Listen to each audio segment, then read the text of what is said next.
All right, Salaki, I had a slight interruption, but the point I was making about how the top wicked elite, they really don't want to heal you. They really want to kill you because you got to remember what the Georgia Guidestone said. And on one of the commandments on a Georgia Guidestone was to what? Keep the human population at 500 million or something like that. So ultimately, hey, we understand that these devils, man, they're going to do anything, all right, necessary to achieve their certain goals, right?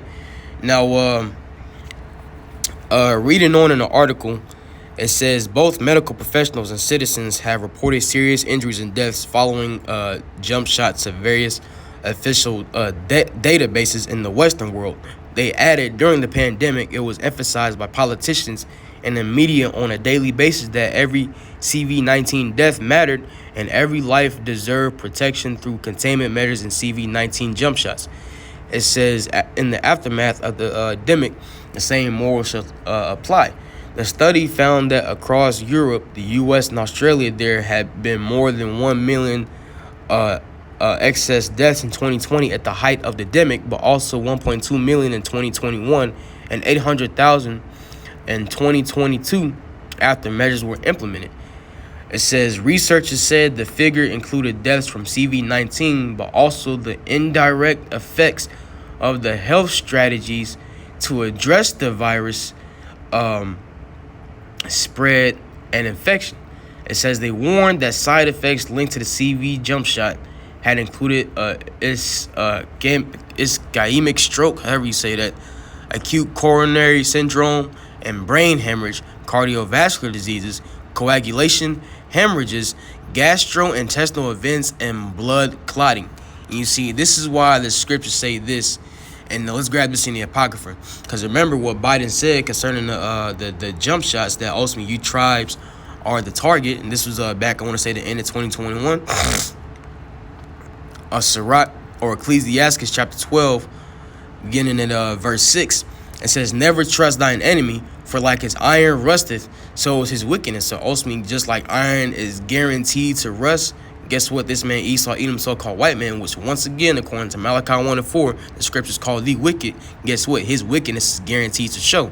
Though he humble himself and go crouching, yeah, he presents himself like, he's there to help you so-called Negroes, Latinos, and Native Americans. He presents himself like he's there to help the children of Israel. But ultimately, we understand that ultimately his main motive is to kill us off, man.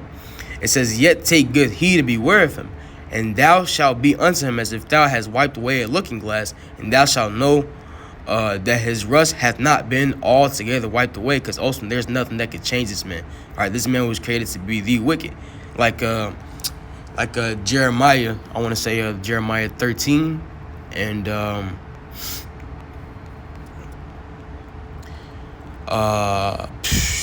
let's see. Yep, Jeremiah chapter 13, verse 23. Can the Ethiopian change his skin or the leper his spots? Then may ye also do good that are accustomed to do evil.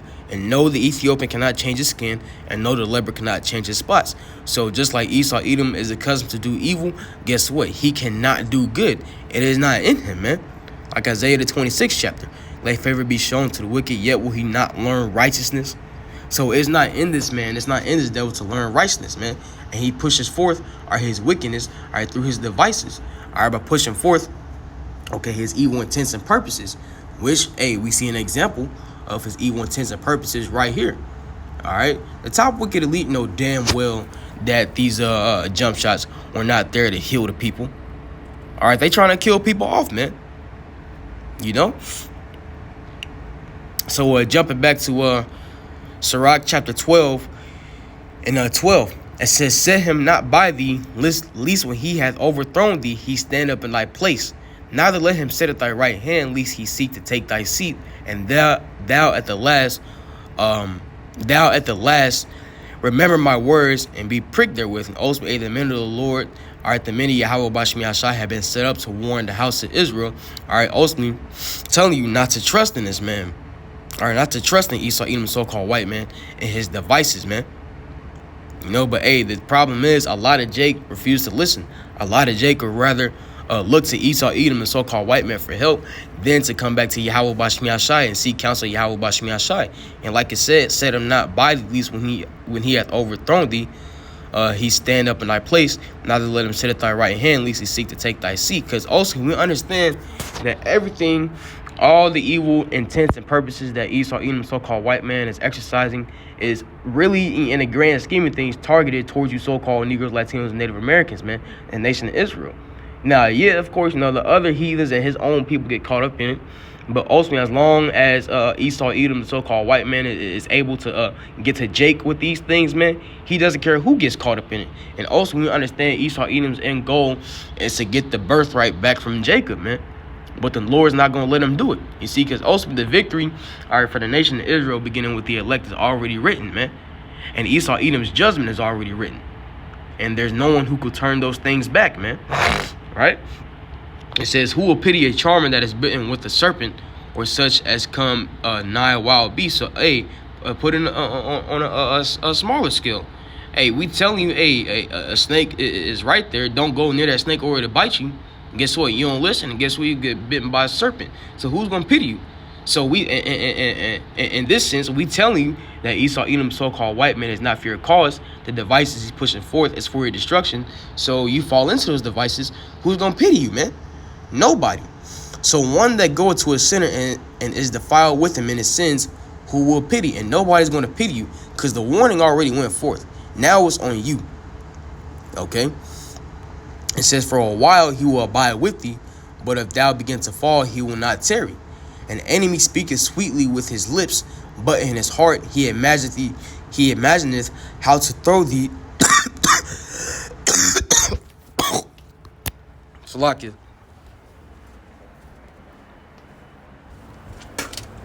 Salakia, forgive me. It says, but in his heart he imagined how to throw thee into a pit. He will weep with his eyes if he find opportunity. He will not be satisfied with blood. Right, like it says, the enemy speaketh sweetly with his lips, but in his heart he imagines how to throw thee into a pit. You see, it's ultimately, Salakia. Esau, Edom, he could come to you, with the smooth talk, all right, no smooth words, but in the back of his head, he's imagining how to keep you oppressed, man. All right, and let's read this real quick. In the book of excuse me, Psalms chapter 55 and verse 21. It says, the words of his mouth were smoother than butter, but war was in his heart. His words were softer than oil, yet were they drawn swords. And ultimately, Esau, Edom, so-called white man, is waging war against you so-called Negroes, Latinos, and Native Americans. And that be through his policies, through his devices. And we know, he's gonna come with that physical sword, because, the scriptures say the devil coming down with great wrath, because he knoweth he hath but a short time. And we're coming into that time, man. So yeah, Esau, he